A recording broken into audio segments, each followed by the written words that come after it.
Confederation Cup was a very good building block towards our qualifying for the World Cup.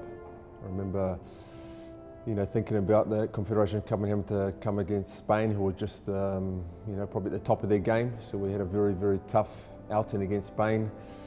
I remember a lot closer and tougher game against South Africa, and then getting, I think, the first point ever for New Zealand in a FIFA tournament at the senior level against Iraq. So, some great memories, and also just great to be involved in that last game and to get that point on the board.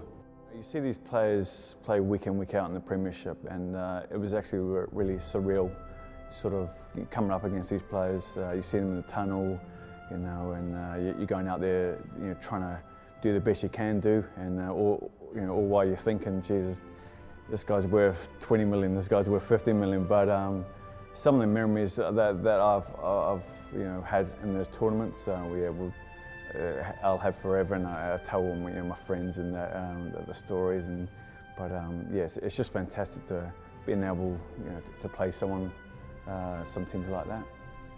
The champions of the world, effectively, and you get to go and play against them and test yourself against the best.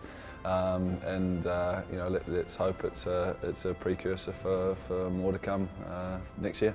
I got the Fernando Torres, got his shirt, but it was pretty crazy. The result wasn't what we wanted, and after the whistle, I was walking down the tunnel. I thought, I'm not going to get this opportunity possibly again. So instead of turning right towards our tunnel, where our changing rooms were, I turned left. As I'm walking down, I've looked behind me, and I've got the rest of all the lads behind me as well. So they're thinking about the same thing. So I've walked in there. All the Spanish players are sat round, and so I've gone over to a few. I've asked them, can I have your shirt? Alonso, no, sorry, I've given my shirt away. Ramos, Fabregas, given my shirt away. And I'm a Liverpool fan, so I looked at Arbeloa. He's a fantastic player, but I was like, do I really want his top? So I've asked him. He said, oh no, I've given mine away. So I've gone in there, haven't got a shirt, so a bit disappointed. So I'm walking back into the changing rooms, and I see Fernando Torres having an interview. So I've just slowed it down. He's finished. I've gone over to him and said, Fernando, can I have your shirt? He's like, yeah, walk with me to the change room. So I'm just talking to him about Liverpool. I'm a Liverpool fan, and got into the change room, and his shirt's right there.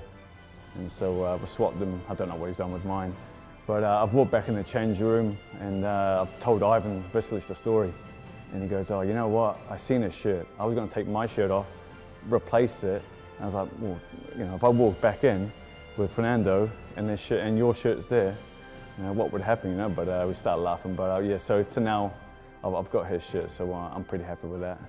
Great experience. I think we have to enjoy it, but also think that they need to have high expectations. I mean, they've got a very good squad now. It's an exciting team, and they've got a pretty good build-up to the tournament. So I think they've just got to try to perform as best as they can and dream big. They've got to try to aim to do even better than we did. Try to win a game. Try to get out of the group.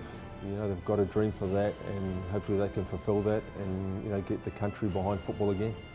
Every group's a challenging group, every game's a challenging game, but to play against the host first up is going to be a pretty special game, and again 70,000 people screaming in the stadium is always a real cool place to play. But no, we've got the capability to be able to do well, and I look forward to watching it.